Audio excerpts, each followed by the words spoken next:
So we will continue our discussion on previous year questions. Okay. Now in this video, we'll be talking about one question from stratification, which is related to poverty and exclusion. So let me share the screen. I'll show you the question and I'll give you the answer, and then we'll discuss the demand of the question also. So question is, how is poverty a form of social exclusion? So poverty is there, social exclusion is there.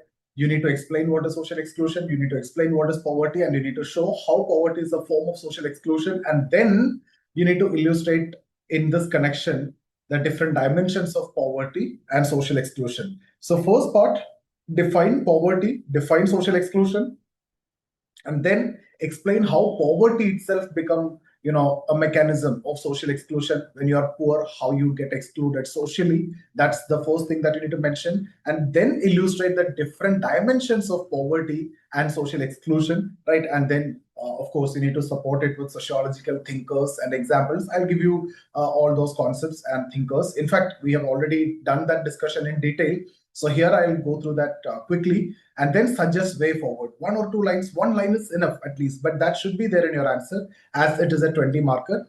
And then we need a balanced perspective conclusion. Okay, so we will be talking about multiple perspective like feminist perspective, subaltern perspective, Marxist perspective, functionalist perspective. All these will be bringing in when we talk about dimensions, connections, and everything. But towards the end, we need way forward and we need a balanced approach so that you'll be concluding. So you need to tell the meaning of poverty, you need to tell the meaning of social exclusion, and then you need to tell poverty as social exclusion. When you are poor, how you are getting excluded socially.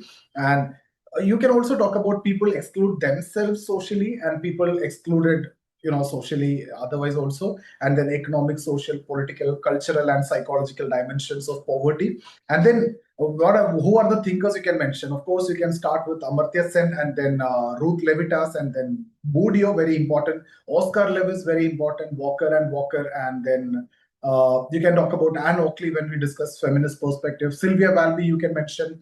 Okay, so that's what we need to do. So let's get into the answer. Now, before that, I'll give you an introduction. So what you will tell in introduction? Just tell that poverty is no longer understood merely as absence of income. So that APL, BPL concepts is mostly applicable when it comes to your economics, but when it comes to sociology, it is multidimensional. So contemporary sociology see poverty as a condition of multidimensional deprivation. That's the key word. It has to be placed it like that. Poverty is a multidimensional deprivation, and that exclude individual from participating fully in economic, social, political, and cultural life. So you can also give a definition of Ruth Lewis, very important one. Ruth Lewis defined social exclusion as the denial of resources or rights or goods and services, and participation in normal social relationships. So you can give this definition. Ruth Lewis defined social exclusion as the denial of resources, rights, goods, services, and participation in normal social relationships. So that means poverty is both a cause and consequences of social exclusion. Poverty as social exclusion, and it is also a consequence of social exclusion. When you're excluded socially, then you become poor. It's a cycle. Okay, now let's talk about poverty, how poverty as a form of social exclusion. See, poverty exclude individual. When you are poor, naturally you are excluded from resources. You don't have access to resource. You don't have access to opportunities. You don't have access to certain rights. Even legal right is denied because you don't have money for paying, lawyers or advocates, right? So social participation, you're not able to because you don't have money. And decision making, you don't have decision making power because even in your home, if you're poor, if you don't have money, right, that is the level of exclusion. Even at your home, you will face that. I'm not saying everyone's case, in general is what I'm saying, right? Not specific individual. So that means this is basically creating a vicious cycle where exclusion reproduce poverty across generation. So because of poverty, you will be excluded, and this exclusion again lead to poverty, and then because of that, you again excluded. So it keeps on going across generation like a vicious cycle. This is what you need to highlight first, as the question is demanding, connection. How is poverty a form of social exclusion? Right, so that's the first part. Show that vicious cycle also. Now talk about different dimension of poverty and social exclusion. So you can talk about economic exclusion, like lack of income and productive assets, limited access to food, housing, healthcare, and financial services. Even from bank also, if you need to get loan, you need to give guarantee. So you if you if you have guarantee, then no problem, right? You don't want to get the loan. So only if you are rich, you will also get loan. You have the CIBIL score, you have to give guarantee and all those things. So that's what I mean by financial service exclusion from markets and the economic opportunities. For example, informal workers lacking social security. So you can use thinkers like Amartya Sen. What he's saying is poverty is deprivation of capability. This is the capability deprivation approach of poverty. So deprivation of capabilities rather than merely low income. Then you can also talk about educational and employment exclusion. You can't get better education. You'll get only poor quality education because you don't have money to pay. You can't get better good education from good schools or colleges, right? So again, that lead to lack of skills, no vocational training. That leads to no employment. So when you don't have education, no employment, then you become poor again, and then that lead to social exclusion, right? And that social exclusion again bringing you back with poor education and then no employment. This is a vicious cycle. Poverty, unemployment, that's also a vicious cycle. So lack of skills and unemployment and limited upward mobility, no mobility. For example, school dropouts basically entering the informal occupation. Max Weber, according to him, life chances are unequally distributed. Good for rich people, bad for poor people. And then you talk about social exclusion. So the stigma associated with poverty, and then weak social networks and social capital, and then isolation from mainstream society. Okay, so you can talk about Pierre Bourdieu here. Lack of social capital basically limits opportunities and mobility. Then political exclusion. So when you are poor, again, weak political voice, no one is listening to you, as I told you, even in your family. So forget about society or in politics. Low participation in governance, limited influence over the public policy. So here you can mention Walker and Walker. Social exclusion involved denial of civil, political, and social rights. So all these thinkers, well, at least a couple of them you need to mention. If it is a 20 marker, 3 you need to mention. And then talk about civic exclusion. So like low participation in community institutions, limited access to local decision making, weak representation in public institutions. For example, marginalized communities excluded from panchayat decision making boards at the grassroots level itself. And then cultural exclusion, you can talk about limited access to education, right? Art, language, cultural resources, etc. Exclusion from dominant cultural practices, and then Oscar Lewis' concept of culture of poverty. This itself, guys, can be a separate question. Culture of poverty, right? And then Dean Pierce also you can mention feminization of poverty, highlight the gendered exclusion.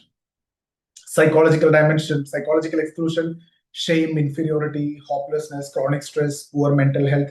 So here you can mention Anne Oakley. She's highlighting the emotional burden of poverty, especially on women managing households under conditions of deprivation. Then intergenerational exclusion, as I've just mentioned before, poverty passes through generation, right? Poverty leads to poor education, leads to lack of better healthcare, poor employment opportunity, again poverty, lead to exclusion, then again same scenario. So poor education, nutrition, healthcare that reduce the life chances, and children inherit all these disadvantages. So that is basically creating a cycle of persistent social exclusion. And then sociological perspective, if you see, Amartya Sen, right? This one we already discussed, capability deprivation approach. That is basically explaining why poverty is much broader than just income deprivation. Ruth Levitas, I've already mentioned. Social exclusion is basically denial of participation in normal social life. And Pierre Bourdieu, you can mention lack of economic, cultural, and social capital that is basically producing the exclusion. And then Oscar Lewis, culture of poverty perpetuates the disadvantage through values and adaptations to deprivation. This is a separate question. And then Walker and Walker, exclusion involved denial of rights, civil rights, citizenship, and participation. Now mention the way forward. So if you talk about Amartya Sen capability deprivation approach, then you need to increase the human capabilities like better education, universal healthcare, nutrition, and skill development. So Amartya Sen, and then strengthen social capital like the community organization, self-help group, cooperatives, local networks, like that Pierre Bourdieu. And then you talk about promote inclusive governance.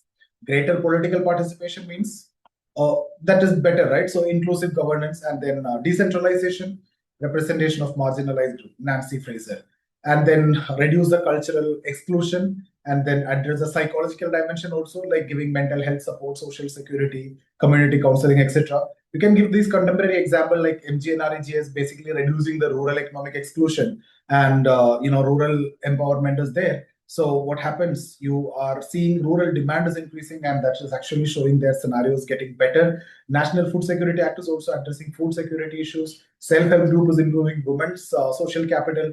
Digital divide is creating new forms of exclusion. That's something which you can mention. And these value addition I've already mentioned. Amartya Sen, Ruth Levitas, you can take it down. Already we have mentioned this. Perry Budio, Oscar Lewis, and Dean Pierce. So these are the points that need to be there when it comes to a 20 marker. And then according to the demand, according to what you can reproduce, you can retain and you can write. Depends on that, it will vary. But at least 3-4 thinkers you need to bring in. And then the dimensions you need to bring in. This vicious cycle you need to bring in. Life chances you need to bring in. So these are the main areas that need to be covered. So how we need to conclude this? Now we need a balanced perspective, right? So you can summarize whatever we discussed. That's the best conclusion. That's how you can balance it, because everything will be covered. So you can say poverty is not merely an economic condition, but it's a multi-dimensional form of social exclusion that is basically restricting access to resources, rights, opportunities, and dignity to individual and group. So you mentioned that. And then you talk about the economic deprivation. That is basically reinforcing the social, political, cultural, and psychological exclusion. And that is basically creating a self-perpetuating cycle across generation. I've explained this vicious cycle. Now, a sociological understanding that is therefore basically demanding various policies that goes beyond income support to expand capabilities like the capability deprivation approach, Amartya Sen, or strengthen social capital and promote inclusive governance and ensure equal participation in all spheres of social life. So only such kind of multi-dimensional approach or support can achieve, a genuine social inclusion and, sustainable poverty reduction. So this is how you should be concluding your answer. So I hope you got it. Now that's about this session. Thank you so much. I see you in the next video. If you're looking for any session or classes or test series or mentorship on sociology, get in touch with our team. I see you there. Thank you.